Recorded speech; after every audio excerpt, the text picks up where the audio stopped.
नमस्कार, SPD news में आपका स्वागत है। पेश है 25 मार्च मंगलवार दोपहर 3:15 बजे राजस्थान की 15 बड़ी खबरें। दिल्ली हाईकोर्ट के जस्टिस यशवंत वर्मा का इलाहाबाद हाईकोर्ट में तबादला होने के बाद विवाद उत्पन्न हो गया है। इस तबादले के विरोध में इलाहाबाद हाईकोर्ट बार एसोसिएशन ने मंगलवार से अनिश्चितकालीन हड़ताल का ऐलान किया है। आज सुबह से हाईकोर्ट के गेट नंबर 3 पर वकील जमा होने लगे और विरोध प्रदर्शन शुरू कर दिया। वकीलों की मांग है कि जस्टिस वर्मा का तबादला तुरंत रोका जाए। हाईकोर्ट बार एसोसिएशन के सचिव विक्रांत पांडे ने कहा कि एक ऐसे जज को जिन पर भ्रष्टाचार के आरोप हैं इलाहाबाद भेजकर सम्मानित किया जा रहा है। 1 मई से एटीएम से पैसे निकालना और बैलेंस चेक करना महंगा हो सकता है। भारतीय रिजर्व बैंक ने एटीएम इंटरचेंज फीस बढ़ाने की मंजूरी दे दी है, जिससे ग्राहकों को अतिरिक्त शुल्क देना पड़ सकता है। यदि आप अपने बैंक के बजाय किसी अन्य बैंक के एटीएम का उपयोग करते हैं तो आपको अधिक चार्ज देना होगा। यह फैसला national payments corporation of India के प्रस्ताव पर लिया गया है। इस फैसले से छोटे बैंकों के ग्राहकों को ज्यादा परेशानी हो सकती है, क्योंकि इनके पास सीमित संख्या में एटीएम होते हैं। विकी कौशल की हिस्टोरिकल ड्रामा छावा को दर्शकों का भरपूर प्यार मिल रहा है। रिलीज के 40 दिन बाद भी फिल्म बॉक्स ऑफिस पर धुआंधार कमाई कर रही है। प्रधानमंत्री नरेंद्र मोदी ने भी पहले छावा की तारीफ की थी और अब वे इस फिल्म की स्पेशल स्क्रीनिंग में शामिल होने जा रहे हैं। संसद छावा की स्पेशल स्क्रीनिंग होस्ट करने जा रही है। पीएम मोदी 27 मार्च को संसद की लाइब्रेरी बिल्डिंग की बाल योगी ऑडिटोरियम में विकी कौशल की फिल्म देखेंगे। इसमें मोदी के अलावा गृह मंत्री अमित शाह और बीजेपी के कई मंत्री और सांसद भी शामिल होंगे। भारत ने पाकिस्तान से कहा कि वे जम्मू और कश्मीर में अवैध रूप से कब्जे वाली जमीन को खाली करे और राज्य प्रायोजित आतंकवाद को सही ठहराना बंद करे। संयुक्त राष्ट्र सुरक्षा परिषद में पाकिस्तान की ओर से कश्मीर का मुद्दा बार बार उठाने की कोशिश के जवाब में भारत के स्थायी प्रतिनिधि पी हरीश ने सोमवार को कहा कि पाकिस्तान जम्मू और कश्मीर के क्षेत्र पर अवैध कब्जा जारी रखे हुए है, जिसे उसे खाली करना चाहिए। हरीश ने कहा, जम्मू कश्मीर भारत का अभिन्न अंग था, है और हमेशा रहेगा।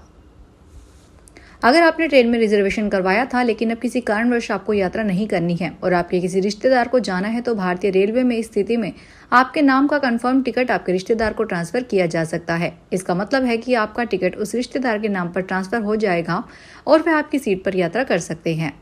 खास बात यह है कि आपके टिकट पर यात्रा केवल आपके परिवार के किसी अन्य सदस्य को ही ट्रांसफर किया जा सकता है, जैसे कि पिता, माता, भाई बहन, पति, पत्नी, पुत्र, पुत्री। राजस्थान में गर्मी की दस्तक के साथ ही पानी की मांग बढ़ने लगी है। मार्च के शुरुआती दौर में ही प्रदेश के 264 बांध तो सूख चुके हैं। 10 जिलों में पानी की आपूर्ति का स्रोत इंदिरा गांधी नहर में भी 2 महीनों की मरम्मत के लिए बंदी होने जा रही है। इसलिए उत्तर पश्चिमी राजस्थान के 10 जिलों में पानी के लिए हाहाकार मचने की आशंका है। राज्य सरकार ने पेयजल आपूर्ति के लिए आपातकालीन योजना तैयार की है। इसके लिए 263 करोड़ रुपए स्वीकृत किए गए हैं। प्रदेश के सभी कलेक्टरों को 1 करोड़ रुपए पेयजल आपूर्ति में व्यय करने के लिए अधिकृत किया गया है। केंद्र सरकार 1 अप्रैल 2025 से 6% इक्वलाइजेशन लेवी को हटाने जा रही है। यह टैक्स 2016 में ऑनलाइन विज्ञापन सेवाओं पर लगाया गया था, जो विदेशी डिजिटल कंपनियों की ओर से भारतीय व्यवसायों को दी जाती थी। सरकार इस बदलाव को वित्त विधेयक 2025 में संशोधन के जरिए करेगी, जिसे इस हफ्ते संसद में पेश किया जाएगा। अमेरिका के साथ जारी ट्रेड चर्चाओं के बीच भारत ने यह कदम उठाया है। यह टैक्स उन सेवाओं पर लागू नहीं होगा जिनका भुगतान 1 अप्रैल 2025 या उसके बाद किया जाएगा। जालोर के एफसीआई कॉलोनी में एक घर में गैस सिलेंडर लीकेज से आग लग गई, जिससे रसोई का सामान और वायरिंग जल गई। घटना आज सुबह 7:30 बजे हुई, जब रसोई में खाना बन रहा था। गैस लीक होने के कारण सिलेंडर ने आग पकड़ ली, जिससे रसोई में विकराल आग लग गई। परिवार के लोग घर से बाहर भाग गए। पड़ोसी किशन सुंदेशा और अन्य लोगों ने आग पर काबू पाने में मदद की।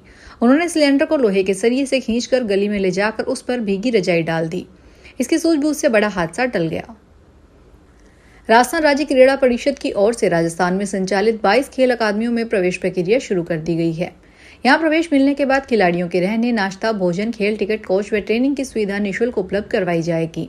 साथ ही नजदीकी सरकारी व निजी स्कूल में पढ़ाई की तय फीस भी सरकार देगी, यानी खिलाड़ी का पूरा खर्चा सरकार वहन करेगी।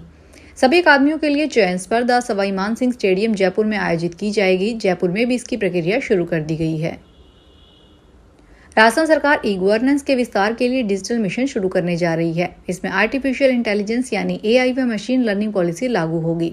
इस व्यवस्था से जनता की शिकायतों का निस्तारण समयबद्ध तरीके से होगा। अभी तक सरकारी दफ्तरों में लोग शिकायत लेकर पहुंचते हैं और अधिकारी आश्वासन देकर उन्हें चला जाता है। ऐसे में डिजिटल सिस्टम तैयार होगा। शिकायत का कोड जारी होगा, जो सिस्टम या पोर्टल पर फीड होगा।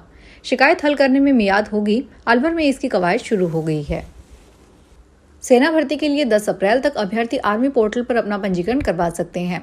सेना भर्ती अधिकारी ने बताया कि 1 अक्टूबर 2004 से 1 अप्रैल 2008 तक की जन्म तिथि वाले इच्छुक उम्मीदवार चयन प्रक्रिया के लिए पात्र हैं। उन्होंने बताया कि पंजीकरण के लिए उम्मीदवार की ईमेल आईडी और आधार से लिंक मोबाइल नंबर होना अनिवार्य है। भर्ती में खिलाड़ियों, एनसीसी प्रमाण पत्र धारकों, आईटी योग्यताधारी और डिप्लोमा धारकों के लिए बोनस अंक का भी प्रावधान है। विश्व हिंदू परिषद ने अजमेर में प्रदर्शन करते हुए कलेक्ट्रेट पर जिला कलेक्टर को उपराष्ट्रपति के नाम ज्ञापन सौंपा।